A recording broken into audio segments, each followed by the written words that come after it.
A aula é sobre carcinoma epidermoide de cabeça e pescoço. O carcinoma epidermoide é a neoplasia mais comum da cabeça e pescoço, representa cerca de 90% dos tumores. O diagnóstico de carcinoma epidermoide geralmente é fácil, não dá problemas para fazer. E, entretanto, nós podemos, além de confirmar o diagnóstico de carcinoma epidermoide, do trato aéreo digestivo superior, ou seja, cabeça e pescoço, nós podemos fornecer várias outras informações, tais como essas, que têm importância no prognóstico e no tratamento do tumor. Nesta primeira aula, nós vamos abordar sobre localização, extensão, margens cirúrgicas e profundidade de invasão. A localização da lesão, ou seja, do carcinoma epidermoide, geralmente não é problema para o patologista, visto que ela sempre vem referenciada na requisição. Nós temos que conferir e colocar de acordo com aquela área que está mais acometida. Então, o sítio seria o lábio, cavidade oral, assoalho, área retromolar e etc. A localização do carcinoma epidermoide, ele também tem implicação em termos de prognóstico, dependendo da região. Um exemplo clássico é na laringe. O carcinoma epidermoide da glote, por exemplo, ele tem um prognóstico melhor do que de supraglote e infraglote, e mesmo em comparação com o seio piriforme, pelo fato que a região glótica é uma região que tem uma quantidade de linfático menor do que essas. Então, o tumor aqui, ele leva mais tempo para dar metástase. Então, vejam nesse quadro, é um trabalho feito pela equipe de cabeça e pescoço do Hospital AC Camargo, é um trabalho antigo, mas é interessante que ele mostra a diferença do carcinoma da glote versus da supraglote.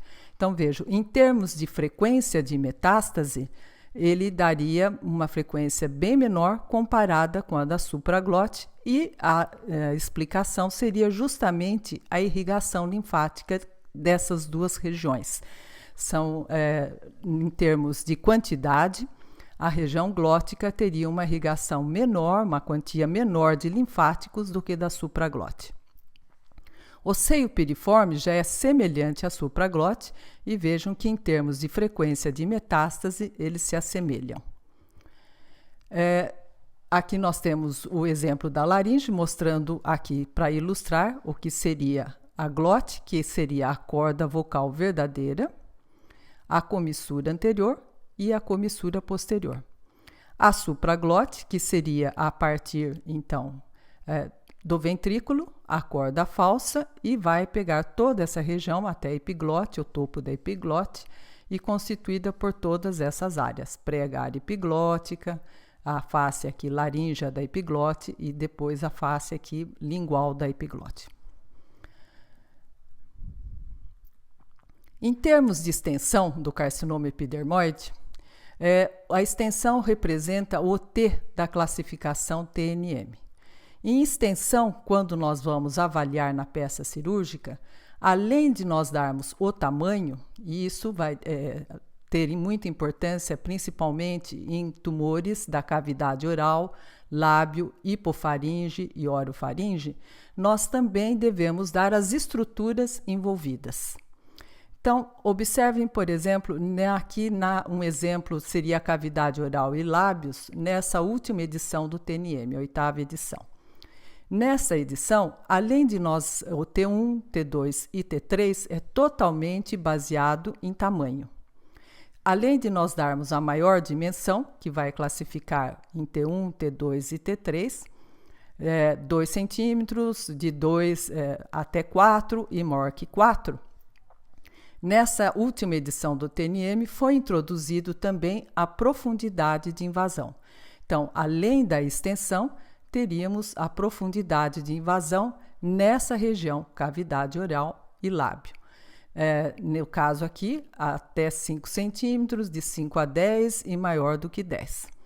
A partir de T4, o que daria a classificação, seriam as estruturas envolvidas. Como vocês veem, T4A e T4B, tanto para lábio e cavidade oral, se baseia em estruturas envolvidas.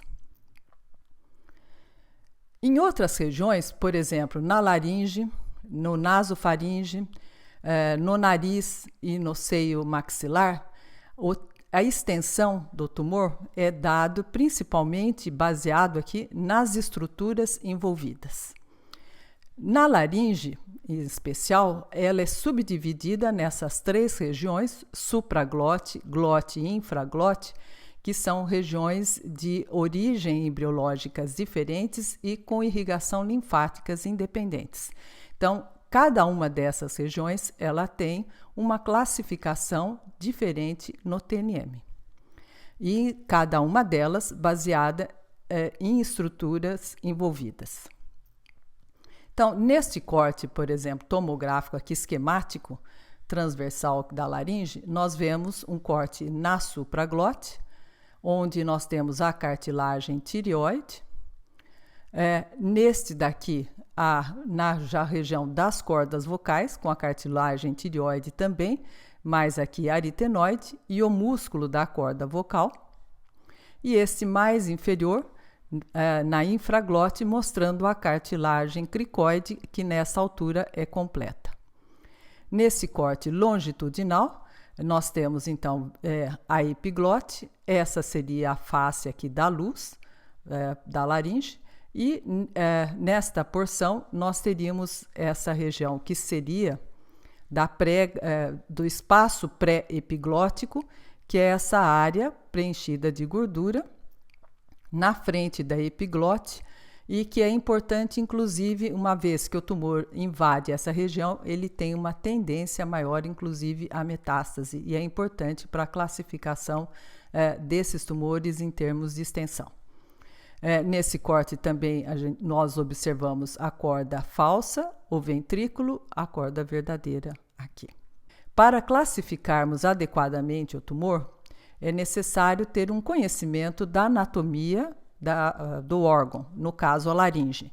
Então, vejam aqui esse tumor extenso, nós vamos ter aqui a laringe normal e podemos ver que o tumor está comprometendo as cordas vocais, as duas cordas vocais, a comissura anterior, está comprometendo os ventrículos, principalmente esse ventrículo à direita, a região supraglótica, aqui nós vemos o comprometimento, se nós verificarmos aqui, e inclusive descendo para a região infraglótica bilateralmente, que seria aqui. Ao examinar, para darmos também a extensão de invasão das cartilagens e das estruturas extralaríngeas, nós fazemos esse corte transversal. Então, observem nesse corte que foi feito nessa região, nós vamos ver a cartilagem tireoide e o tumor, né, aqui, aliás, corrigindo, esse corte está mais na altura da corda vocal. Então, nós vemos aqui o tumor e, inclusive, extravasando aqui para partes moles extralaríngeas. Nessa outra parte da região supraglótica, nós temos a neoplasia invadindo o espaço pré-epiglótico, que seria aqui. Um corte mais abaixo, nós vamos ter aqui a cartilagem cricoide, que nessa área ainda é incompleta. Nós temos aqui a área de membrana cricotireoideia, que é uma área frágil aqui da laringe, que permite o escape da neoplasia vindo para as partes moles extralaríngeas. E aqui, nessa região, onde a cartilagem cricoide já está quase completa e a neoplasia também extravasando para as partes moles aqui. Entretanto, em outras áreas, para nós determinarmos a extensão, é interessante e é necessário conhecer, inclusive, os exames de imagem, porque a peça cirúrgica, a neoplasia destrói muito as estruturas e nós temos uma dificuldade maior para entender, inclusive, o comprometimento dessas estruturas. Vendo junto, paralelamente com a imagem, nós podemos compreender melhor a peça cirúrgica. Então, nesse caso, por exemplo, vejam a complexidade, uma neoplasia do nariz, que vai comprometer tanto o seio maxilar como etimoidal, entrar na órbita e, inclusive, extravasar aqui para partes moles. Então, nessa peça cirúrgica, é importante conhecer a imagem e um contato também grande com os cirurgiões, que vão, inclusive, nos ajudar orientando nas áreas críticas, as margens críticas nesses casos. Em qualquer dúvida, é sempre interessante contactá-los e, se possível, eles podem, juntamente conosco, orientar melhor os cortes nas regiões que eles necessitam de ter uma resposta melhor. Em termos de margens cirúrgicas, que seria outro tópico, a margem cirúrgica é considerada comprometida tanto por epitélio atípico, se ela for por carcinoma in situ ou displasia grave, como carcinoma microinvasivo. E pode ser também por uma neoplasia invasiva.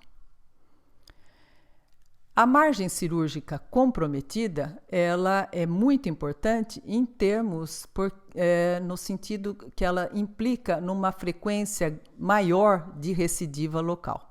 Então, esses são diferentes autores que fizeram esses trabalhos, mostrando a frequência de recidiva local versus margem positiva.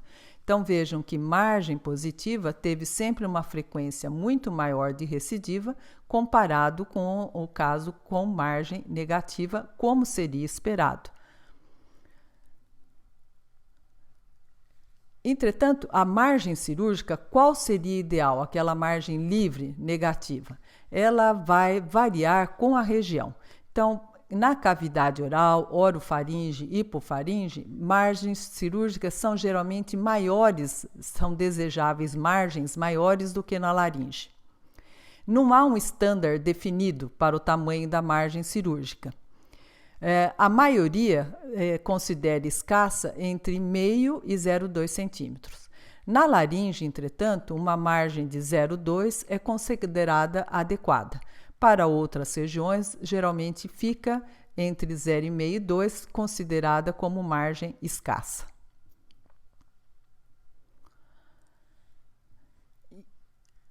Entretanto, observem esse detalhe, que essa margem cirúrgica que nós damos na peça, depois do preparo, na lâmina, ela não representa a margem real que o cirurgião vê no local.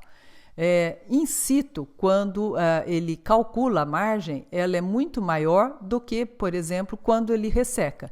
Esse ato da ressecção já faz com que haja um encolhimento, e esse é um trabalho experimental usando cães, e nós temos, por exemplo, aqui nesse trabalho mostrando a margem na língua e lábio bucal. E veja um encolhimento importante só com a ressecção. Calcula-se 12 e após a ressecção passa 9 milímetros com uma redução de 24,8%.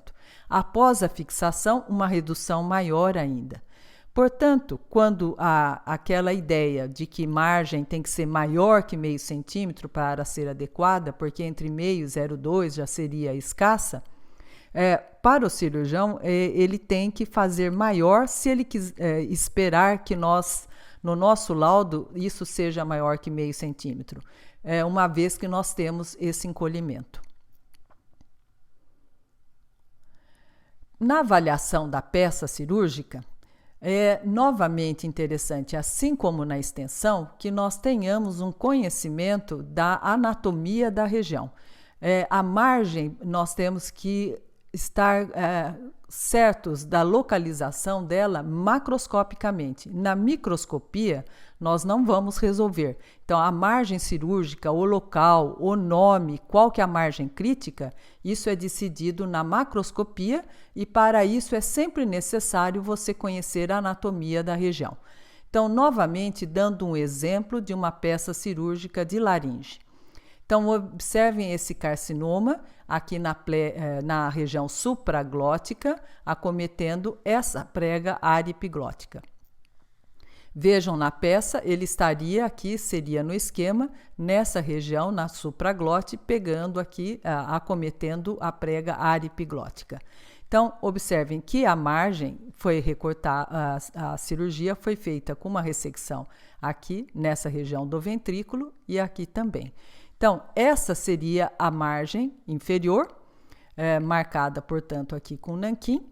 E lembrando que nós vamos ter a margem do outro lado, que seria aqui a crítica, também na região da valécula, e na frente, aqui na região do espaço pré-epiglótico. Então, seria a inferior, que seria essa, na frente, que seria ali na valécula, e no espaço pré-epiglótico. Todas elas pintadas em nanquim. A margem que está mais próxima do tumor, nós sempre temos que ter bastante cuidado em representar, porque é claro que seria a margem mais crítica. Então, nesta margem, nós fazemos cortes que vão do tumor até a margem pintada, para que na avaliação histológica nós possamos ter uma ideia, inclusive, da extensão dessa margem. Então, é nesse sentido que ela é cortada. Essa margem que está mais longe, notoriamente mais afastada, ela pode ser também nesse sentido, mas quando a distância nós estamos seguros de que não, ela dista bastante da neoplasia, ela pode ser até feita como uma margem em tira. Mas esse tipo em face ou em tira é reservado para aquelas margens que não são críticas. Essas que são as mais críticas, o usual é nós tirarmos nesse sentido para que nós possamos observar o tumor e termos segurança da distância dele em relação à margem cirúrgica. Portanto, novamente, é importante em qualquer avaliação macroscópica da margem cirúrgica nós conhecermos exatamente a localização do tumor, como ele está na estrutura normal, para nós sabermos como denominar a margem inferior, essa no espaço aqui na valécula, essa no espaço pré-epiglótico, portanto, dando a denominação certa, de tal modo que o cirurgião, ao receber o nosso laudo, ele possa entender o que estamos falando.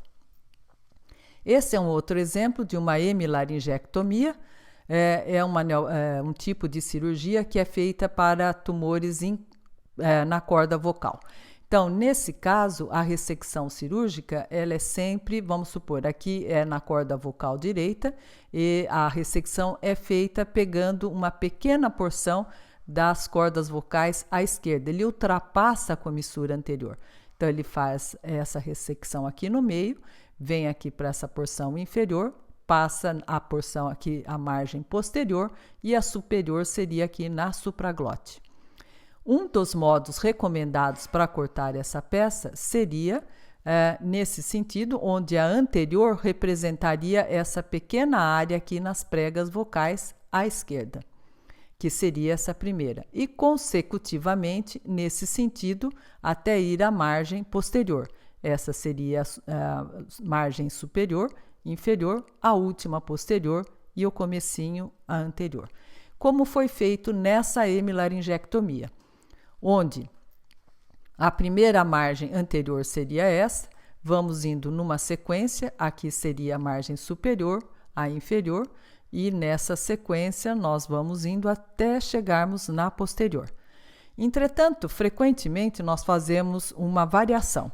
Nós cortamos aqui, nessa porção anterior, e representamos nesse sentido, outra na porção posterior, e representamos nesse sentido, e essa central, onde nós vamos avaliar o tumor em toda a sua extensão, comprometendo a prega vocal, analisando o ventrículo, a região supraglótica e infraglótica. Mas para fazer isso, nós precisamos descolar a peça da cartilagem aqui tireoide, de tal modo que ela vai ficar como que uma ressecção, um retalho. E desse modo, quando retirada, é possível nós analisarmos nesse sentido, assim como nesse outro, e a parte central aqui pegando completamente as duas cordas para analisarmos o grau de comprometimento, a profundidade inclusive. Entretanto, uma pergunta que sempre se faz é se toda vez que nós damos margens negativas, se isso é seguro de que não vai ter recidiva. Infelizmente, isso não é verdade. Embora muitos tumores nós possamos dar margens negativas, nós vemos que numa frequência que às vezes não é tão insignificante, nós vamos ter recidiva. Observem, esse trabalho é de um patologista muito conhecido, na década de 80, 90, um trabalho clássico dele, onde ele mostra essa porcentagem de recidiva nessas várias localizações, em carcinoma oral, né, essas recidivas locais em margens negativas. Vejam que não é tão desprezível. E essa frequência de margem negativa associada à recidiva, ela é interessante porque ela vai aumentar essas recidivas à medida que o estágio fica mais avançado ou o T mais avançado. Então, nesses casos onde nós temos estágio 4 ou T4, mesmo a margem sendo dada negativa, nós não tenhamos encontrado neoplasia, a frequência de recidiva ocorre. Então, vejam, o controle local é muito maior nesses estágios precoces e vai diminuindo à medida que o estágio vai aumentando e o T vai aumentando. O mesmo com a sobrevida. Então, margem negativa, ela tem um valor muito grande, muito maior em tumores pequenos. Nesses tumores grandes, nesses estadios grandes, o controle local, mesmo com ela negativa ou a sobrevida, não é tão bom quanto nesses outros estágios aqui, mais precoces. Outro que nós às vezes temos é que nós na biópsia ou na peça cirúrgica nós damos margens positivas. Aí é feita uma outra ressecção, uma vez que nós demos positivas. E nessa nova ressecção nós não encontramos tumor residual, embora nós tenhamos dado positiva na biópsia anterior. As explicações, as hipóteses prováveis para esse fenômeno são a cicatrização, no processo de cicatrização, torna as células restantes não viáveis, destruição de pequenos volumes tumorais pela inflamação aguda e resposta imune do hospedeiro. Então, o que sobrou ali de tumor foi destruído pela inflamação e pela resposta do hospedeiro. Destruição das células cancerosas remanescentes pelo próprio aparelho ali de ressecção. E o tumor alcança, mas não cruza a margem, principalmente quando aqueles tumores que têm uma borda mais compressiva e não tão infiltrativa. Então, ele pode estar chegando, mas não cruzou a margem. E nesse processo de cicatrização é suficiente para haver destruição desses pequenos volumes que possam restar. O último dessa primeira parte, seria a profundidade de invasão do carcinoma epidermoide. Então, a profundidade de invasão, ela se tornou importante principalmente nessa 8ª edição do TNM e na cavidade oral e lábio, nessas duas regiões, não nas outras, só na cavidade oral e lábio, onde se usa a profundidade de invasão para a classificação de T1, T2 e T3. Então, T1, além desses centímetros, 2 centímetros, né, nós teríamos de 5 ou menos de invasão, de profundidade de invasão. O T2, de 2 a 4, mais do que 5 e menos do que 10 de profundidade de invasão, e o T3 com mais de 10 milímetros de profundidade de invasão. Não sei se enfatizei, mas sempre em milímetros. Voltando, um outro ponto, o motivo de ter feito isso, inclusive, foi pela a associação que a profundidade de invasão teria com sobrevida específica da doença e a sua correlação com risco de metástase nodal e recidiva loco-regional. Isso principalmente para tumores de língua. Então, foi essa observação de que a profundidade de invasão tinha uma correlação com essa sobrevida, com a metástase, principalmente em casos de tumores de língua, que deu substrato para a introdução da profundidade de invasão também para essa classificação de T1, T2 e T3. Entretanto, vejam que a medida da profundidade de invasão, às vezes, ela não é assim tão exata. Observem, o TNM AJSC, e também isso foi colocado pelo Colégio Americano de Patologistas, que a medida deveria ser a partir de uma linha horizontal que viria da membrana basal da mucosa aqui adjacente normal, você faria uma linha aqui horizontal, e a partir dela é que você vai descer até a porção mais profunda do tumor. Entretanto, vejam, mesmo você usando isso é um esquema, mas nós temos alturas diferentes, né? E observem que desse lado, se você fizer essa linha horizontal partindo aqui da membrana basal do epitélio, ou se você escolher desse outro lado também da área adjacente normal e fizer uma linha horizontal, a profundidade de invasão vai ter uma certa diferença. Esse é um ponto. O outro, quando nós temos uma neoplasia que é exofítica, se você aqui essa porção exofítica não deve ser considerada. Você vai considerar mesmo sempre a partir só aqui da parte dessa linha que vai passar na submucosa. É recomendado, inclusive, portanto, só refazendo, seria essa medida dessa linha horizontal da membrana basal, da mucosa escamosa adjacente a esse ponto mais profundo do tumor, medido desse modo perpendicular, e é até recomendado que se use como uma transparência onde você colocasse uma régua imprimida para que você fizesse essa medida de um modo assim mais próximo do real. Vejam neste exemplo, o carcinoma está aqui nessa região e aqui nós temos aqui em toda essa região. E nós temos aqui a mucosa normal.